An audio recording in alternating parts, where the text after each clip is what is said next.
So what is BBC? So இந்த வீடியோவில் பிபிசினா என்ன, பிபிசி எப்படி ஃபங்க்ஷன் ஆகுது, பிபிசி யூஸ் பண்ணி ஒரு பிஸ்னஸ் எப்படி க்ரோ பண்ணுறது, இந்த மாதிரி இன்ஃபர்மேஷன் இந்த வீடியோவில் பார்க்கலாம். ஸோ பிபிசின்றது பேப்பர் கிளிக்குன்னு சொல்லுவோம். ஸோ பேப்பர் கிளிக்குன்றது ஸோ எப்போல்லாம் ஆட் ரன் பண்ணுறோமோ ஸோ எண்ட் யூசர்ஸ் அந்த ஆடை கிளிக் பண்ணும்போது கிளிக்குக்கு நம்ம பே பண்ணுறோம் அப்படின்னா அந்த கான்செப்ட்டுக்கு பேப்பர் கிளிக் கான்செப்ட்னு சொல்லுவோம். பிபிசி தெரிஞ்சுக்கிறதுக்கு டிஜிட்டல் பிளாட்ஃபார்ம்ஸ் எல்லாம் நம்மள்ட்ட எப்படி அட்வர்டைஸ்மெண்ட்டுக்கு சார்ஜ் பண்ணுறாங்கன்னு தெரிஞ்சுக்கணும். For example Google, YouTube, Facebook, Instagram எந்த பிளாட்ஃபார்ம் எடுத்துட்டாலுமே 2 ரீசனுக்காண்டி தான் நம்மள்ட்ட சார்ஜ் பண்ணுவாங்க. ஒன்று பார்த்திங்க அப்படின்னா இம்ப்ரெஷனுக்காண்டி, அனதர் ஒன்று பார்த்திங்க அப்படின்னா கிளிக்குக்காண்டி. ஸோ இந்த 2 ரீசனுக்காண்டி மட்டும் தான் நம்மள்ட்ட சார்ஜ் பண்ணுவாங்க. லீட்ஸுக்காண்டியோ, கன்வர்ஷன்ஸுக்காண்டியோ, சேல்ஸுக்காண்டியோ மற்ற எந்த ஒரு அப்ஜெக்டிவ்காண்டியோ நம்மள்ட்ட அவங்க சார்ஜ் பண்ண மாட்டாங்க. They are charging only for impressions and clicks. So எப்போல்லாம் இம்ப்ரெஷனுக்கு சார்ஜ் பண்ணுறாங்களோ அதை சிபிஎம் மெத்தட்னு சொல்லுவோம். எப்போல்லாம் கிளிக்குக்கு சார்ஜ் பண்ணுறாங்களோ அதை பிபிசி மெத்தட்னு சொல்லுவாங்க. ஸோ நான் கூகுளில் போய்ட்டு for example Python course whatever இந்த மாதிரி தேடுறேன்.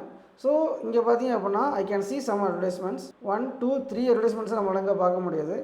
இந்த ஆடை நான் பார்க்குறதுனால கூகுள் நம்மள்ட்ட சார்ஜ் பண்ண மாட்டாங்க. பட் இந்த ஆடை நான் கிளிக் பண்ணுறேன், ஃபார் எக்ஸாம்பிள் இந்த உடேமி ஆடை நான் கிளிக் பண்ணுறேன் அப்படின்னா இந்த கிளிக்குக்காண்டி உடேமிக்கிட்டேருந்து கூகுள் வில் சார்ஜ், கூகுள் வந்து சார்ஜ் பண்ணுவாங்க. ஒரு கிளிக்கு இவ்வளோ ருபீஸ் சொல்லிட்டு இவ்வளோ டாலர்னு சொல்லிட்டு சார்ஜ் பண்ணுவாங்க. ஸோ இந்த கிளிக்குக்கு சார்ஜ் பண்ணுறதுனால இந்த மோட் ஆஃப் மார்க்கெட்டிங்கை நம்ம பிபிசி மார்க்கெட்டிங் சொல்லுவோம். ஸோ இது நான் கிளிக் பஸ் போகிறேன், வாட் எவர் எனி வெப்சைட் வேணாலும் போய்க்கோங்க.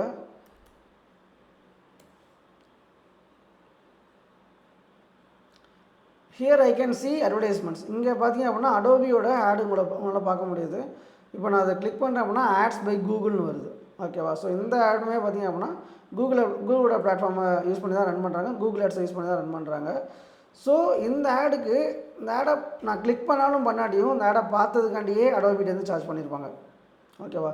ஒரு அட்வர்டைஸ்மெண்ட்டை பார்க்குறதுக்கு சார்ஜ் பண்ணுறாங்க அப்படின்னா இதை சிபிஎம் பேஸ்ட் அட்வர்டைஸ்மெண்ட் சொல்லுவோம். ஸோ உங்களுக்கு டிஃப்ரென்ஸ் புரியும்னு நினைக்கிறேன். ஸோ பிபிசி எதுக்கு ரொம்ப இம்பார்ட்டன்ட் பார்த்தீங்க அப்படின்னா பிபிசி எப்பயுமே இன்பவுண்ட் மார்க்கெட்டிங் சொல்லுவோம்.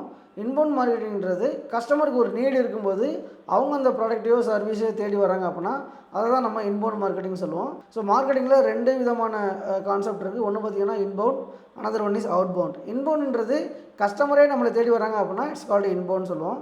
நம்ம கஸ்டமரை தேடி போகிறோம் அப்படின்னா இட்ஸ் கால்டு அவுட் பவுண்ட் சொல்லுவோம். ஃபார் எக்ஸாம்பிள் இப்போ நான் வந்து பைத்தன் கோர்ஸ்னு சொல்லி கூகுளில் சர்ச் பண்ணேன். ஸோ நான் தான் அந்த கோர்ஸை தேடி போகிறேன் அப்படின்ற போது ஸோ அதான் இன்பவுண்ட் சொல்லுவோம்.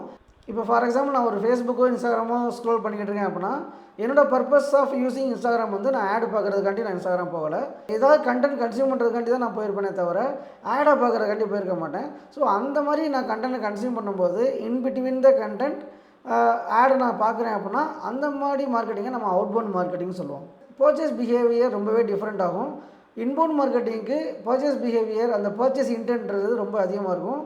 ஸோ அவுட்பவுண்ட் மார்க்கெட்டிங்கிறது பர்ச்சேஸ் இன்டென்ட் ரொம்ப கம்மியாக இருக்கும். ஸோ அதனால தான் பிபிசியை நம்ம ஹை இன்டென்ட் மார்க்கெட்டிங் கூட சொல்லலாம். ஸோ இதை தான் நம்ம பிபிசின்னு சொல்லுவோம். ஸோ பிபிசின்றது பர்ஃபார்மன்ஸ் மார்க்கெட்டிங்கில் one of the important marketing கான்செப்ட்னு சொல்லுவோம். ஸோ இதனால் நல்லாவே ஒரு பிஸ்னஸை ஸ்கேல் பண்ண முடியும். ஸோ என்னோட name Dharmaraj, digital marketing expert. So digital marketing சம்மந்தமான இன்ஃபர்மேஷன் தெரிஞ்சுக்க மறக்காமல் சேனலை சப்ஸ்கிரைப் பண்ணிக்கோங்க, நோட்டிஃபிகேஷன் எனேபிள் பண்ணிக்கோங்க. நான் வீடியோ போடும்போது உங்களுக்கு ஈஸியாக ரிசீவ் ஆகிரும்.